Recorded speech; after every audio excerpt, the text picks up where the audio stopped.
We are just passing Ventnor, which is the back of the Isle of Wight. It is, oh my word, it's 3:40 in the afternoon. That has been a very rapid few hours. Ollie here racing is just there. We kind of got to that close to him. He had to duck behind us, and then the wind died, and we just don't do so well in light airs. And the class 40s are all coming up behind us as well. There's quite a bit of tide here. But we're battling on. It's good close racing, and that's what we like. Everyone's kind of learning their roles within the team. We haven't had a huge amount of time to practice, but I think it's all going okay. Well, they all look like they know what they're doing anyway, so that's a good start. You're gonna attack? Good morning from Italia. It's a beautiful day. We're just coming up to the Lizard, and we spent a night really trying to make this boat work. It doesn't like light winds that much. We've got quite a lot of surface area that makes the boat slow, and we struggle to use our foils. But right now, the foils are working, and look who's with us. Just there, that's Ollie and his team, and we're finally starting to make some proper ground on them. With the breeze being up. It's been a brilliant chase though. They got away from us quite early and worked super hard to get it back again. Full day of racing ahead, beautiful conditions. It's all looking good. Hello, I'm Ben. I'm the navigator on board Medallia. So it's the second day of the race. We are currently passing Bishop Rock at the Scilly's Islands. And we'll try to head to the Fastnet Rock now, going north to Ireland. We are at the moment sailing at 20 knots, downwind with the J0, and the wind is gonna die slowly, and we'll end up upwind in the Celtic Sea, doing short tacking in the high pressure, trying to get over the high pressure which is on Ireland. How have you found the race so far?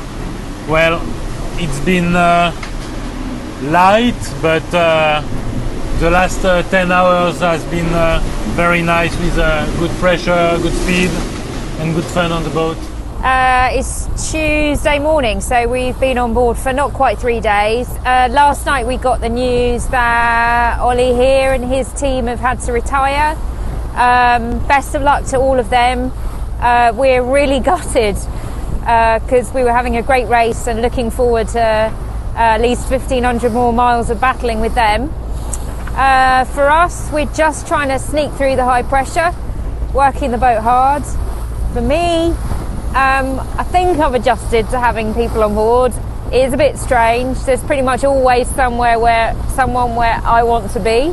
But actually, it's great having all of that extra input and lots of people kind of challenging what I normally do, but also suggesting new ways to make the boat go fast. And I feel like already we're doing significantly better with the light airs, which is what I've been really struggling about. And we've had some awesome sailing, and it's really nice to be able to share it, to just turn around to someone else and go, "This is brilliant," and have them grinning back at you. So far it's all good, and I haven't pushed anyone over the side, and I think that's a bonus.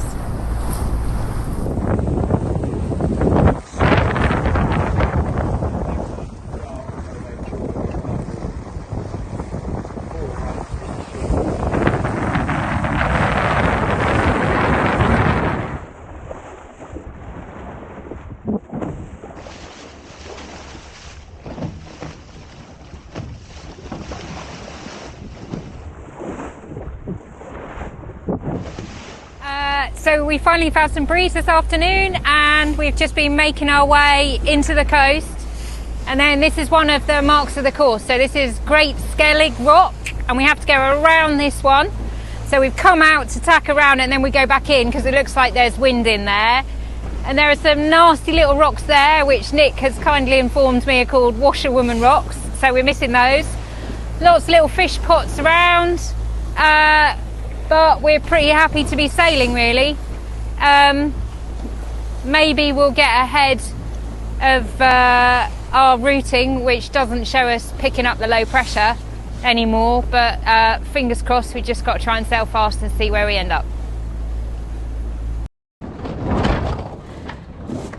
Update for Wednesday morning. Well, as you can see, not a lot has changed. We were really hopeful that during the night we would be able to make it across this bridge of high pressure. So we sort of broke out with amazing positivity, and the sun has risen and we've sailed about 15 miles. Island is still behind us in the distance, and there's less wind probably than we've had in the last 24 hours, coming from all directions. And we think probably what's happened is the high pressure has actually moved north. As we're heading north, it's moving north, which means we're kind of never able to get across that crucial ridge. So at the moment we've got a partial furl in our fractional zero up here, so that just makes the sail a little bit lighter, so whatever wind there is we can catch. We've got all weight forward, including crew are sleeping forward.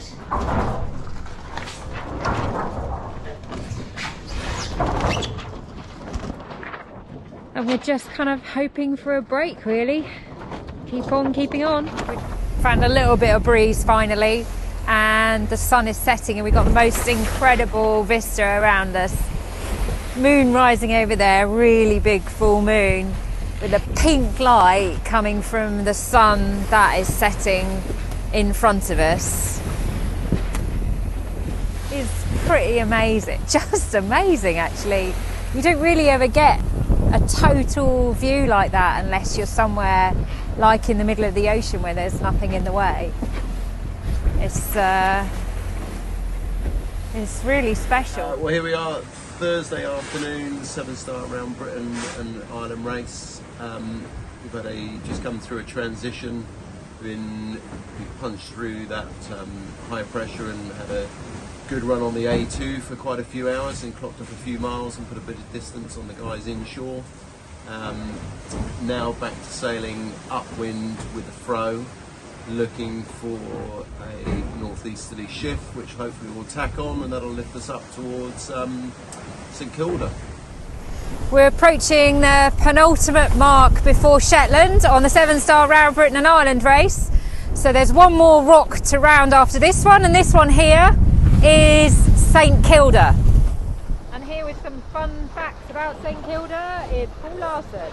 Alright, here's a bunch of factoids about this stark rock out behind me there. That's the island of St Kilda over there. Behind that peninsula there is Village Bay, where the small township existed, and I believe people were living on this rock for 2,000 years in various forms.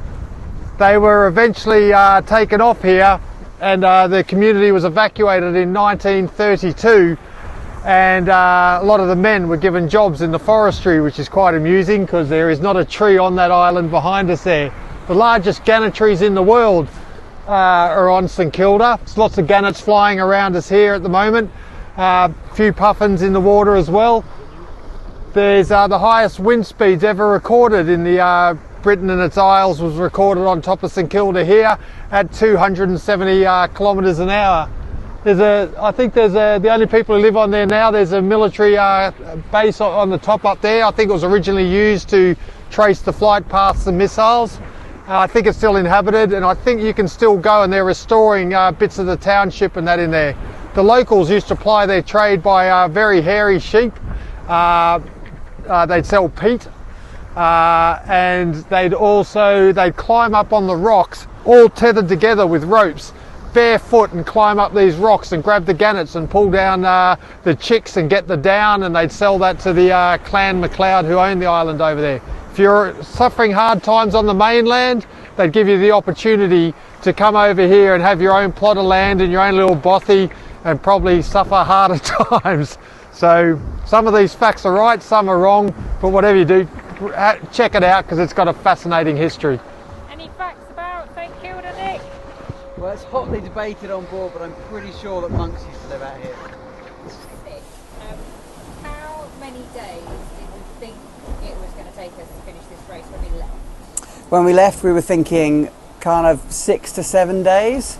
The routing was having us back, I think, on the 14th in the morning, and now we're looking at a 10, maybe 11-day scenario. Depends on how much of a sleigh ride we get down the North Sea.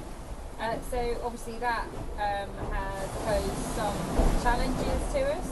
One of which was that we kind of prepared, well, I provisioned for 9 days so that we had a bit of hand. How are we doing on food? Well, we are into our last bag, day 6 to 9. So this is all the food we have left. It does look like quite a lot, but we're going to rip through this quickly. So what I'm doing now is just sorting through, trying to avoid the temptation for people to kind of eat a bit too much of the main meals, which seem to be popular. We have clocked that Ben the Navigator is quite thrifty when it comes to sorting through and finding his favourites. Yeah, so we're kind of, we've got plenty of tea bags, that's not going to be a stress, plenty of desserts, but the kind of hearty main meals we're going to be a little bit short on, so we're going to probably cut out a sort of a lunch meal each day for the next couple of days, just to make sure we've got food at the end. Clearly the last day we could go without much food anyway. Do you think that's creating some sort of friction? Is it creating a problem for people? There are certainly some people that seem to have strong preferences, others who are just grateful for what they can have. No, not really. I mean, this cruise so far has been very harmonious. In light winds, quite often you do eat a bit more at sea. I think when we get the big breeze down the North Sea, and it's actually pretty difficult to cook, the people tend to be a bit lazy and eat a bit less anyway. And I know that there's been a bit of chat of trading. Which in your bag of stock there, which meal do you think currently has the highest value for a trade? Oh, well, if you're going on calories, then I think spaghetti bolognese is a bit of a favourite. A solid 1,000 calories, quite easy to eat, goes down well. There's a couscous in here somewhere, which everyone seems to like. Probably the stealth option is the posh baked beans. That actually is kind of, I don't know, it's got some kind of potato fritter thing, all sorts of funky beans. So it's actually not very British at all. It's much more Mediterranean. So that's a hot favourite. Ben would do anything for Asian noodles. Yeah, Asian noodles. In fact, I think we've been swapping that with you, Pip, haven't we, for the fish and parsley sauce? Yeah, I'll trade for a fish and parsley sauce, anything with anyone. There's a few favourites. I think there should be some biltong in here, although strangely enough I can't find any, so that might be I might be outdated there. I think we've got one thing of oat milk, one of semi-skimmed left, so should be enough for our tea. With a bit of a panic earlier, we thought we were out of tea, but we've got another bag. Probably more of a stress for Pip and I. We drink a lot more tea than the other watch. And have we got a problem with water? Well, as long as the water maker keeps going, we'll be fine. We're obviously fortunate that this boat's set up for kind of ocean crossing, so I think some of the other boats probably don't have water makers, so for them it'd be a bit more of a concern. I would like to take this opportunity to make an official apology to the Shetland Islands. I have said on record that it's miserable up here and it's always blowing 50 knots of wind and raining, and so far we have sailed the entire length of the British Isles and the best weather is here. The sun's shining, there's incredible winds, flat seas, the scenery is beautiful, we're at 60 degrees north, it's amazing. So Shetland Islands, I'm sorry. Okay, we're just coming into the end of day 7, the start of day 8 on the good ship Medallia in the Sevenstar Round Britain race. We're about 92 miles to Muckle Flugga, the Horn of the North, and thankfully the sun's made an appearance, which is nice because it has been extremely grey in all shades of grey. It's had heavy fog last night, fishing boats coming out of the fog with no AIS on, very close by, so you just got to stay vigilant with that. Quite a difficult, well, not a difficult night. The sailing has actually been quite nice. It's been quite pleasant on board. It's just been painfully slow making our way through all this high pressure and all these systems. But last night it was on, off, keel up, keel down, sails in, sails out constantly. We sort of provisioned for 9 days, so thankfully we don't have too many voracious eaters on board, because that 9-day food bag or stack is going to have to last us somewhat longer. We're all eagerly looking forward to a fast trip down the North Sea, but I don't think it's going to happen initially, but hopefully it's going to finish with a sleigh ride and the words we all want to hear from our navigator Ben at the end of it was worth it. Okay, here we are finally at Muckle Flugga. You can see the lighthouse here. Huge excitement on board. Excited. Excited, Kev? Super excited. Whee! I've still got a drone. I think we're all ready to get out of first gear though and tear it up down the North Sea as soon as we get round the corner. And we're all going to enjoy our Muckle Flugga cake. Oh, yes. Who do we need to give thanks to for this? Grace Palmer. Grace Palmer, thank you very much.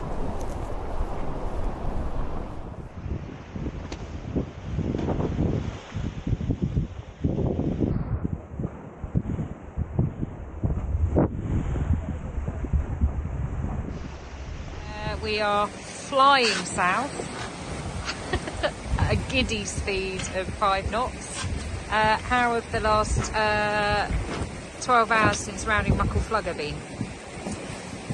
Probably not the greatest. I think we all knew it was going to be a little bit of upwind and a little bit of transition into this low pressure that will take us south down the North Sea. But yeah, we had a bit of a park up last night. As you can see, not much wind now, but we are actually heading in vaguely the right direction.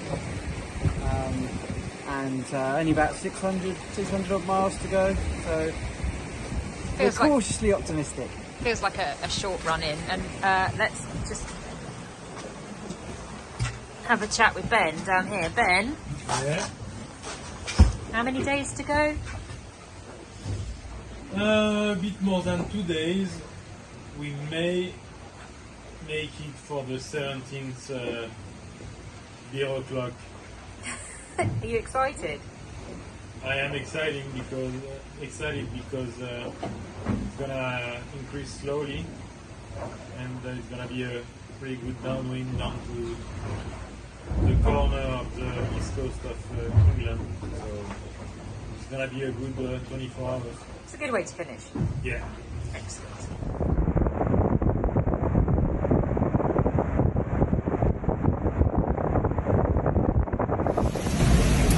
It's Tuesday morning, day 10? 9 or 10? 10. 10.